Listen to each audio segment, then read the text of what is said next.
একদিন একটি কাক এক টুকরো গোস্ত চুরি করে নিয়ে একটি গাছের ডালে এসে বসলো। সেই সময় গাছের নিচ দিয়ে এক দ্রুত শিয়াল যাচ্ছিল।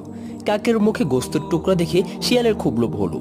শিয়াল মনে মনে স্থির করলো যেমন করেই হোক কাকের কাছ থেকে গোস্তের টুকরাটি নিতেই হবে। কথায় পটু দ্রুত শিয়াল তখন কাকের বিভিন্ন কাজে তারিফ করতে লাগলো। সত্যি ভাইয়া, তুমি দেখতে কি সুন্দর, কি বিশাল তোমার দেহ, কালো কুচকুচে গায়ের রং আর চোখ দুটি, আহা যেন দুটো মুক্তোর দ্বারা। আমার তো মনে হয় তোমার প্রতি বেশ অন্যায় করা হয়েছে। পাখিদের রাজা তোমাকেই করা দরকার ছিল। আর ভাই, গলার স্বরটা যদি তোমার দেহের মতোই সুন্দর হয়, তবে আমি কথা দিলাম আমি তোমাকে পাখিদের রাজা বানাবো। শিয়ালের মুখে নিজের এত প্রশংসা শুনে গলার স্বরটি তাকে শোনানোর জন্য কাক অস্থির হয়ে উঠল। সঙ্গে সঙ্গে কা কা করে ডেকে উঠল। ডাকতে গিয়ে ঠোঁট ফাঁক করতেই কাকের মুখ থেকে গোস্তের টুকরাটি মাটিতে পড়ে গেল।